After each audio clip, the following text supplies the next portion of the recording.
하나님께서 오늘 우리 가운데 주시는 말씀은 로마서 12장 1절부터 2절까지의 말씀입니다. 신약성경 로마서 12장 1절부터 2절까지의 말씀입니다. 로마서 12장 1절부터 2절까지의 말씀을 저와 여러분이 한 목소리로 함께 읽겠습니다. 그러므로 형제들아, 내가 하나님의 모든 자비하심으로 너희를 권하노니 너희 몸을 하나님이 기뻐하시는 거룩한 산 제물로 드리라. 이는 너희가 드릴 영적 예배니라. 너희는 이 세대를 본받지 말고 오직 마음을 새롭게 함으로 변화를 받아 하나님의 선하시고 기뻐하시고 온전하신 뜻이 무엇인지 분별하도록 하라. 아멘. 잠시 기도하겠습니다. 참 좋으신 아버지 하나님, 오늘 이 시간 우리 가운데 오셔서 우리의 예배를 기쁘게 받으시는 아버지 하나님, 오늘 이 시간 기록된 말씀을 설교자가 선포할 때에 우리 안에 내주하시는 성령께서 각 사람의 형편과 처지와 상황에 있는 말씀으로 친히 주장하여 주옵소서. 하나님의 말씀이 보여지고 들려지고 깨달아지는 은혜가 있게 하시며 깨달은 그 말씀을 삶 속에 실천해 갈 때 30배, 60배, 100배의 은혜의 결실을 이룰 수 있는 우리 모든 청년들과 예배자들 될 수 있도록 은혜를 베풀어 주옵소서. 설교자는 철저히 가려주시고 오직 주의 말씀만이 남는 시간 되게 하여 주옵소서. 예수 그리스도의 이름으로 감사하며 기도드립니다. 아멘. 여러분, 최근에 군중 속의 고독을 경험해 본 적이 있습니까? 많은 사람들이 있는데 그 속에서 고독감을 느껴본 적이 있으십니까? 우리는 역사상 그 어떤 시대보다 많이 연결되어 있는 시대를 삽니다. 초연결 시대라고도 이제 하는데요. 내가 보낸 메시지를 상대방이 읽었다라는 표시인 카카오톡 숫자 1이 사라지는 것을 실시간으로 확인하고요. 인스타그램 스토리로 타인의 일상을 24시간 관찰하면서 클릭 한 번으로 수백 명과 연결되는 초연결 시대를 우리는 살아가고 있습니다. 며칠 전이었습니다. 인스타그램을 잠시 보는데 어떤 연예인이 라이브 방송을 시작했습니다라는 메시지가 저한테 오는 거예요. 제가 인스타를 잘 못하거든요. 그래서 한번 눌러봤어요. 이게 뭘까? 눌러보니까 정말 그 연예인, 그것도 내가 군복무 시절에 좋아했던 그 걸그룹의 한 멤버가 라이브 방송을 진행 중이더라고요. 팬들이 메시지를 남기면 그것을 읽고 즉시 답변해 줍니다. 어떤 팬이 중국어로 인사해 주세요라고 했더니 니하오라고 하는 거예요. 순간 호기심이 발동했어요. 저 또한 댓글을 남겼습니다. 예전이 그립습니다. 그랬더니 저도 옛날이 그립네요라고 대답을 하더라고요. 그렇게 실시간으로 라이브 방송을 하면서 정말 얼굴도 모르는 많은 사람들과 소통하는 장면을 보았어요. 초연결 시대. 그래서 우리 청년들이 인스타를 하는구나, 인스타 라이브를 하고 소통을 하는구나 라는 생각을 했습니다. 그런데 여러분, 이상하지 않습니까? 스마트폰 액정 위에서는 그토록 수많은 사람들과 연결되어 있죠. 그런데 막상 자려고 침대에 누우면 스마트폰 화면을 끄는 순간 밀려오는 그 공허함, 쓸쓸함이, 그 관계 속에서 느껴지는 그 피로함이 오늘 우리 가운데는 있지 않습니까? 우리는 가정과 이웃과 학교와 직장에서 우리가 맺은 수많은 인간관계 속에서 때때로 상처를 받아요. 그리고 화가 납니다. 그리고 피로해질 때 참 많은 노력을 기울입니다. 대화법 책을 사서 읽어보고요, 또 MBTI나 기질을 분석해보고요, 나한테 상처 주는 사람을 끊어내는 손절, 그러니까 인맥 다이어트라고 하죠. 손절을 선택하기도 합니다. 하지만 여러분의 가슴에 손을 얹고 한번 생각해 보십시오. 사람을 손절하고 MBTI로 상대를 분석해보고 진짜 내 마음의 고독과 갈등이 해결됩니까? 얼마 지나지 않아 또 다른 모임, 또 다른 관계에서 똑같이 상처받고 똑같이 피로해지는 것이 오늘 우리의 인간관계입니다. 왜 그럴까요? 왜 그럴까요, 여러분? 바울은 에베소서 6장 12절에서 아주 중요한 원리를 선포하는데요. 에베소서 5장 22절부터 이후의 말씀을 보면 수많은 인간관계가 나와요. 부부 간의 관계, 남편과 아내의 관계, 부모와 자녀 간의 관계, 그리고 종과 상전의 관계. 요즘엔 종과 상전은 없죠. 거의 다 그러니까 기업주, 고용인과 고용주와 노동자의 관계, 그런 수많은 관계를 얘기하는데 그 관계 뒤에 무엇을 말하고 있냐면 에베소서 6장 12절 이하의 말씀을 보면, 자, 제가 읽어드립니다. 우리의 씨름은 혈과 육을 상대하는 것이 아니요 통치자들과 권세들과 이 어둠의 세상 주관자들과 하늘에 있는 악의 영들을 상대함이라 라고 했습니다. 우리의 씨름은, 우리가 인간관계에서 씨름하죠. 여러분, 씨름이 쉬운가요? 씨름 해보셨어요? 이기려고 막 계속 삿바 싸움도 하고요. 다리 안짱다리로 걸까, 배치기로 할까, 밀까, 막 이렇게 막 여러 가지 전략을 세우면서 밀고 당기기를 합니다. 이게 씨름의 묘미잖아요. 그런데 우리의 씨름은 인간관계 속에서 저 친구와의 치열한 씨름, 직장 동료와의 그 씨름은 혈과 육을 상대하는 것이 아니라는 거예요. 혈과 육, 눈에 보이는 사람을 상대하는 것이 아니라 사람 배후에서 역사하는 악의 영들을 상대할 때가 있다라는 그런 말씀입니다. 우리의 진짜 씨름은 나에게 상처를 주는 그 사람이 아니고 나를 불편하게 만드는 그 직장 상사, 나를 서운하게 하는 그 친구가 싸움의 대상이 아닐 때도 있다라는 거예요. MBTI를 분석하고 사람을 손절하는 것은 오직 혈과 육만을 상대하는 피로하고 유치한 싸움일 뿐입니다. 마귀는, 사단은 우리가 사람과 싸우느라 진을 빼고 사람을 미워하다가 하나님과의 관계를 놓쳐버리도록 조종합니다. 여러분, 이것을 아셔야 돼요. 우리의 진짜 문제는 사람에게 있는 것이 아니라 하나님과의 관계가 비어있는 영적 파산이 문제가 된다는 거예요. 내가 저 친구와 싸우느라고, 내가 부모님과 싸우느라고 직장 동료 문제로 고민하다가 하나님과의 관계를 놓치는 거, 이게 사단이 원하는 거예요. 여러분 어떠세요? 이번 한 주 동안 요즘 어떻게 살아가고 계십니까? 여러분을 괴롭게 하고 힘들게 하는 그 사람 문제 때문에, 그 사람과 일 때문에, 그 사람이 뱉은 말 때문에 속상해서 화가 나서 기도하지 않고 말씀 보지 않고 하나님이 주시는 평안과 은혜와 기쁨을 놓치고 있지는 않습니까? 이게 바로 사단이 원하는 거라는 거예요. 내 안은 텅텅 비어 있으면서 타인에게, 다른 사람에게 나를 좀 채워줘, 나를 좀 인정해줘, 끊임없이 구걸하기 때문에 끊임없이 그 사람에게 무언가를 바라는 거잖아요. 왜 상처받아요? 저 사람이 내 마음을 몰라주니까. 왜 화가 나요? 저 사람이 나를 무시하니까. 여러분, 그래서 자꾸만 그 사람으로부터 구걸하는 거예요. 그런데 이런다고 해서 문제가 해결되지 않는다는 겁니다. 사람에게 맞서 싸우기보다 혈과 육과의 싸움을 멈추고 하나님 앞으로 나아가 나 자신이라고 하는 존재를 산 제물로, 산 제사로, 예배로 바로 세워야 된다라고 오늘 성경은 말하고 있습니다.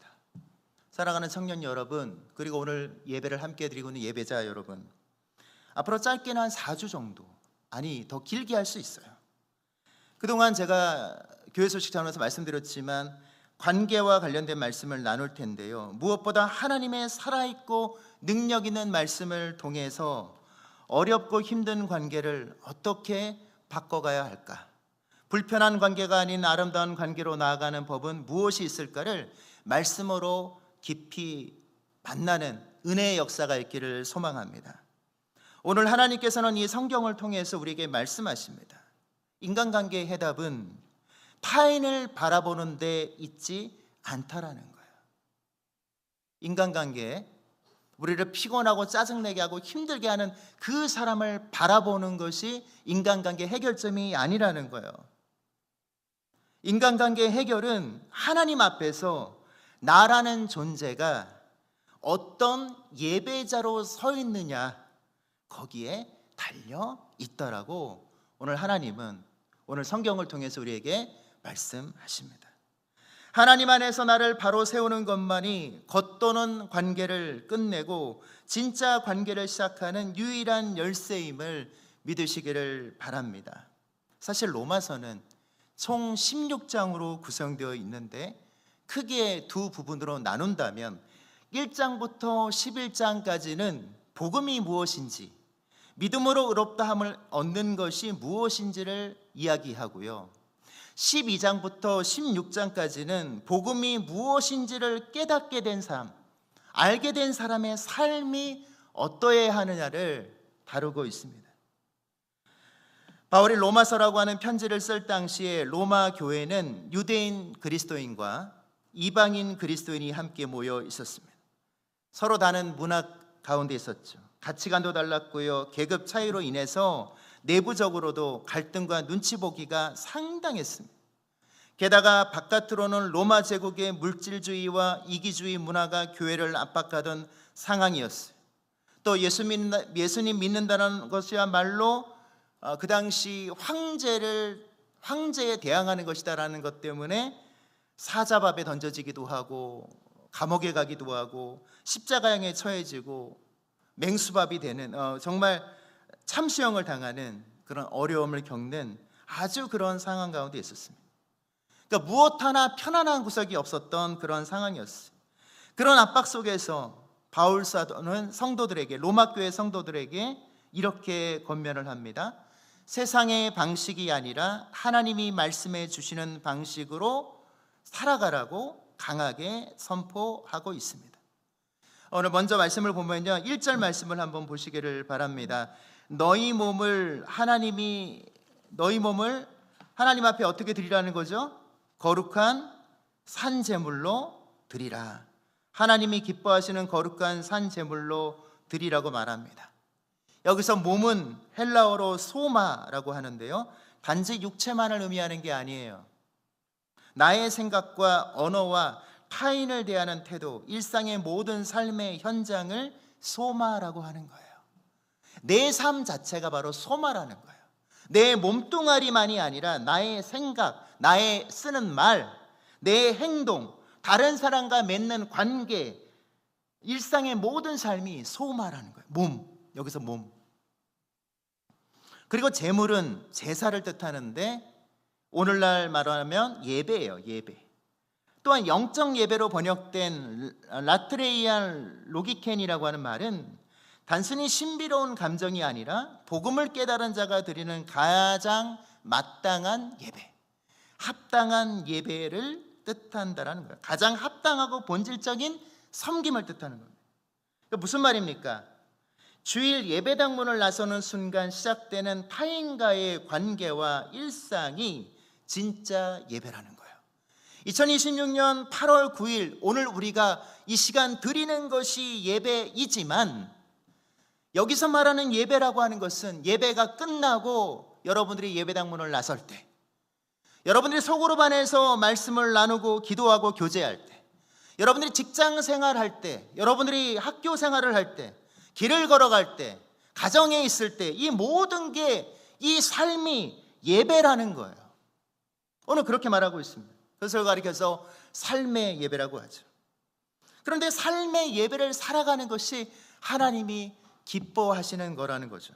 그런데 오늘 2절 말씀인데요, 어떻게 하면 하나님이 기뻐하시는 삶의 예배를 살아갈 수 있을 것인가? 오늘 2절 말씀을 보면 뭐라고 말하고 있습니까?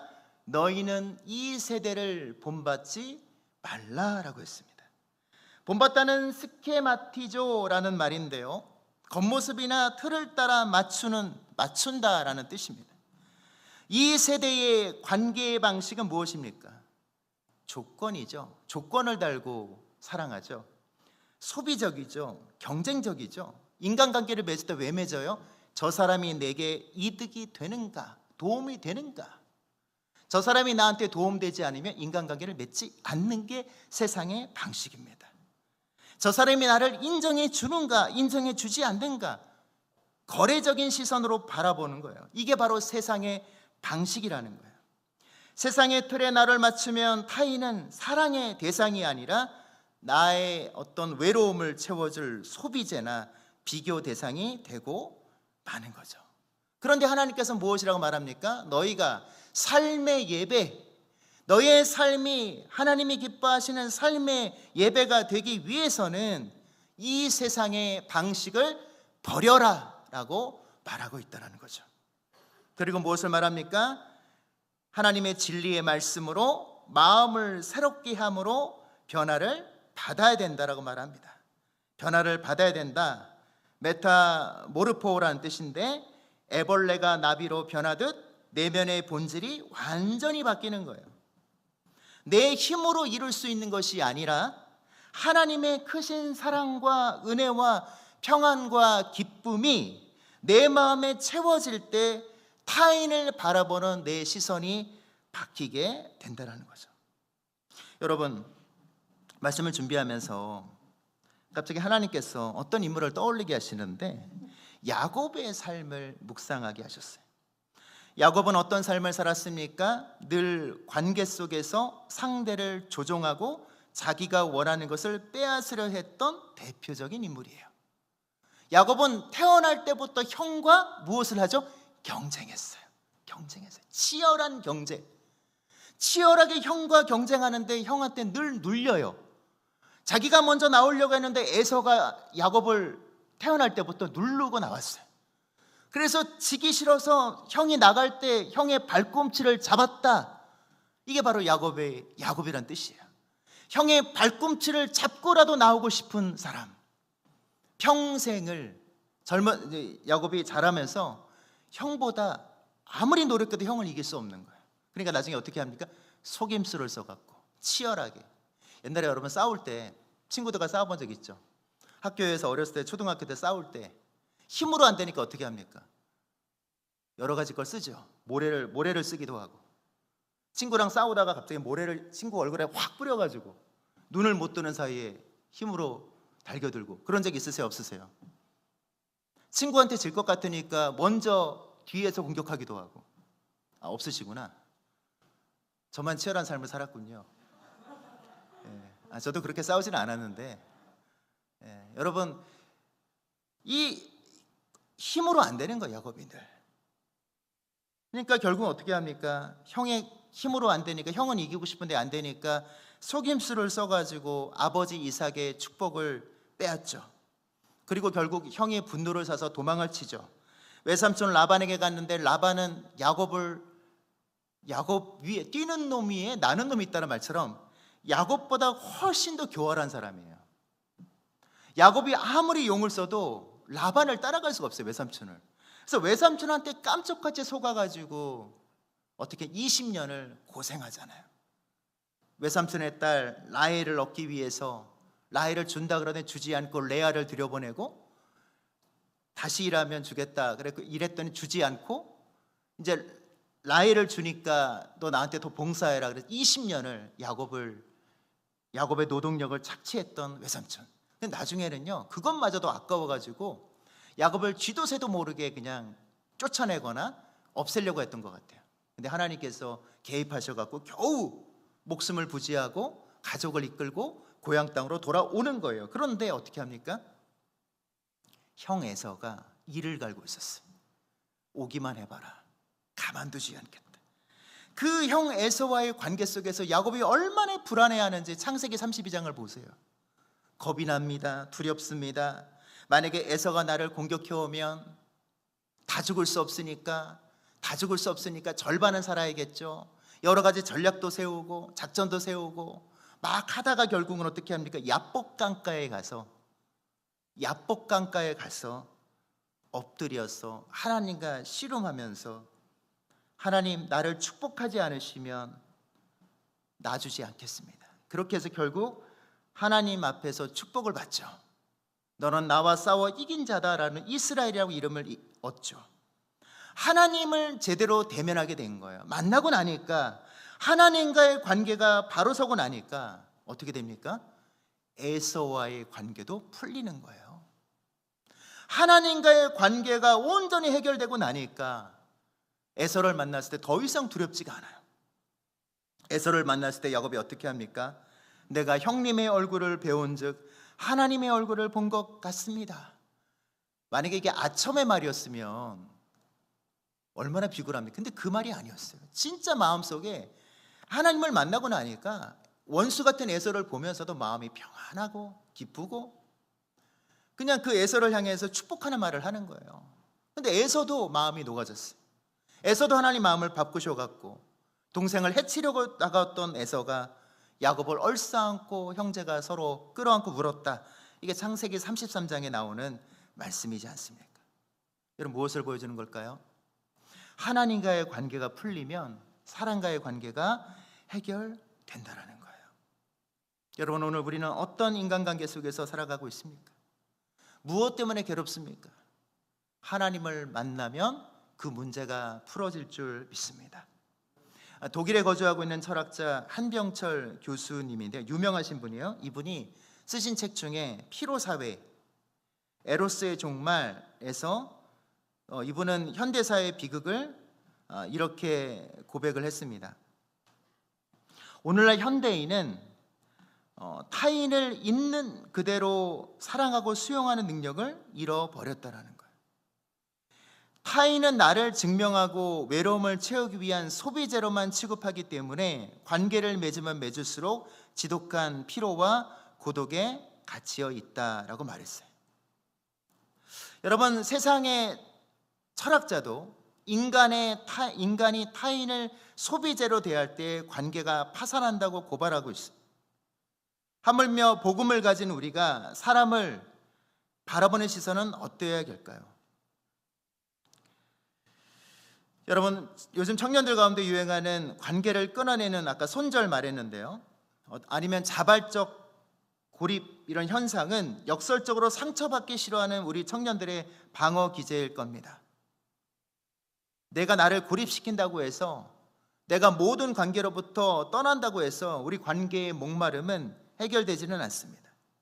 내 영혼이 하나님과의 관계에서 얻는 참된 만족으로 채워지지 않으면 우리는 계속해서 사람에게 매달리는 관계를 반복할 수밖에 없어요. 매달린다. 여러분들이 아마 좀 이렇게 생각할, 뭘 매달립니까? 목사님, 아닙니다. 이게 매달리는 거예요. 나를 제발 좀 인정해 달라고. 왜 나를 무시해? 내가 그렇게 무시받을 존재야? 이게 매달리는 겁니다. 내가 카톡 보내는데 왜 답장을 빨리 안 해주는 거야? 빨리 좀 해달라고. 나를 외롭지 않게 해줘라면서 상대방에게 자꾸만 나의 텅텅 비어있는 마음을 채워달라고 끊임없이 요구하는 거, 요청하는 거, 이런 관계는 한계가 있어요. 그 관계는 지칩니다. 주는 사람도 받는 사람도 늘 부족해요. 그런데 우리의 시선을 돌려서 우리가 하나님께로 이 문제를 가져갈 때, 하나님을 만나면, 하나님 앞에서 채워지면 우리의 삶이 달라진다는 거죠. 그렇다면 여러분, 우리가 어떻게 하나님 앞에서 우리의 삶을 바로 세우는 관계를 가져갈까요? 자, 간단히 나누고 말씀을 맺겠는데요, 첫 번째는 체험의 주체를 누구로 두는 거죠? 하나님께로 두는 거예요. 우리를 채워주는 주체가 누굽니까? 사람이 아니라 하나님이 되어야 된다는 거예요. 우리의 인간관계 속에서 우리가 자꾸 사람들로부터 체험을 받으려고 하지 마시고 우리 체험의 주체를 하나님께로 옮겨가시기를 바랍니다. 인스타에 댓글이 얼마나 달렸냐, 좋아요가 몇 개가 달렸냐, 여러분, 이것으로 하루를 기쁨으로 채워가는 삶이 되면 안 돼요. 우리의 하루를 시작하며 기도로 하나님의 사랑을 먼저 채우는 우리가 되기를 원합니다. 우리의 부족한 잔이 채워져 넘칠 때 비로소 우리는 다른 사람에게 우리의 삶을 여유 있게 내어주는 관계가 가능해지기 때문입니다. 두 번째는 관계에 문제가 있을 때 질문을 바꿔보는 거예요. 관계에서 상처나 갈등이 찾아올 때 도대체 저 사람은 왜 나한테 이렇게 해? 이런 방식으로 반응하기보다 하나님, 이 관계 속에서 제가 어떤 태도를 취해야지만 기뻐하시겠습니까? 제가 이 관계 속에서 어떻게 하는 것이 하나님의 선하시고 기뻐하시고 온전하신 뜻 가운데 가는 거겠습니까? 라는 문제가 있을 때 질문을 바꿔보는 것도 필요합니다. 그렇습니다. 우리를 채워주는 주체를 사람이 아니라 하나님께로 가져가십시오. 그리고 관계에 문제가 있을 때 그 문제를 가지고 하나님 앞에 가져가십시오. 우리는 거기까지만 하면 되는 거예요. 그러면 하나님을 만나서 하나님의 주시는 은혜로 우리의 모든 관계를 풀어가는 역사가 있을 줄 믿습니다. 여러분, 야곱이 얼마나 많은 노력을 했는지 아시죠? 사람들한테 인정받으려고 하고 사람들로부터 무언가를 얻어내려고 하고, 그게 야곱의 삶이었어요. 여러분, 야곱이 형과의 문제를 어떻게 풀어가요? 형에게 선물도 보내봅니다. 형 선물 안 받습니다. 대꾸도 안 해요. 그런데 야곱이 그 문제, 형과의 문제를 하나님께 기도로 가져갔을 때 하나님이 그 야곱의 기도에 응답 주시고 그 문제를 풀어주시는 거예요. 이것을 여러분 너무 예사롭게 넘기면 안 되는 겁니다. 그래서 기억하시기를 바랍니다. 사랑하는 청년 여러분, 성도 여러분, 예배자 여러분, 진짜 관계에 목마르십니까? 그렇다면 사람을 찾아 헤매지 마시고 어떤 세상적인 방식으로 해결해 가지 마시고 가장 먼저 하나님 앞에 바로 서는 삶의 예배자가 되기를 바랍니다. 내가 복음 안에서 얼마나 존귀한 존재인지를 깨닫고 하나님과의 관계가 깊어질 때 우리는 비로소 상대방의 눈치를 보지 않는 담대함과 타인의 부족함을, 약함을 품어줄 수 있는 넉넉한 마음을 얻게 될 것입니다. 나를 바로 세우는 이 거룩한 예배의 삶을 통해 이번 주간 여러분의 삶 속에 세상에 줄 수 없는 깊고 건강한 그런 관계의 열매가 맺혀지기를 주님의 이름으로 축복합니다. 사랑하는 청년 여러분, 언제까지 겉도는 피상적인 관계에 휘둘리며 타인의 반응 하나하나에 영적으로 매달리는 필요한 삶을 반복하시겠습니까? 제가 한 가지 이야기만 하고 이제 마칠 텐데요. 제가 아마 예전에도 얘기했을 수도 있는데 새롭게 하소서라고 하는 프로그램을 저는 가끔 봅니다. CTS의 새롭게 하소서의 프로그램을 보는데 김유진, 우리 자매 가운데도 김유진 자매가 있죠. 우리 청년 자매 가운데 김유진 자매가 있는데 김유진이라는 분이 나와요. 김유진 변호사예요. 변호사, 여자분인데 30대, 지금 40대인가? 그런데 그분은 세상에 어떤 사람들의 시선에서 늘 불안하고 지쳤어요. 어렸을 때 호주로 이민 가가지고 고생을 많이 했습니다. 친구들로부터 놀림도 많이 당했어요. 어느 날 도시락을 싸갔는데 도시락에 친구들이 막 장난을 쳐서 밥을 먹지 못한 경우도 있었습니다. 항상 지쳐있고 힘들고 자신의 삶이 불행하다고 느꼈던 그 자매가 하나님을 만난 거예요. 하나님을 만나고 나서 그 삶이 변하기 시작합니다. 그래서 그 자매는 어떤 삶을 사냐면 책도 써냈는데 나의 하루는 새벽 4시 30분에 시작된다, 이런 책이에요. 그러니까 새벽 4시 30분에 그 조용한 시간에, 고요한 시간에 새벽에 일어나서 하나님 앞에서 자신의 삶을 두고 기도하기 시작하는 거예요.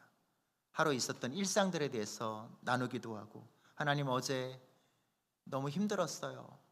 하나님 오늘 하루 시작하는데 힘을 주세요. 하나님 오늘 하루를 살아가는데 여러 중요한 스케줄이 있어요. 도와주세요. 하나님 이 문제를, 이 사건을 어떻게 해결해야 할까요? 라는 그런 기도를 하기 시작하는 거예요. 근데 그 자매가 그 고백을 하더라고요. 내가 새벽 4시 30분에 하나님 앞에서 그런 고요한 시간을 갖고 나니까 하루하루의 삶 속에서 하나님의 일하심이 느껴진다는 거예요.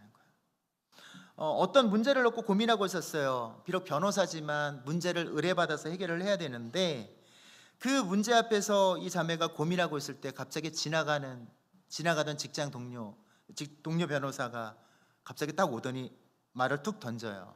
그 문제 이렇게 한번 해결해 봐봐. 도와주는 거죠. 하나님이 그 사람을 통해서 지금 이 자매를 도와주는 거죠.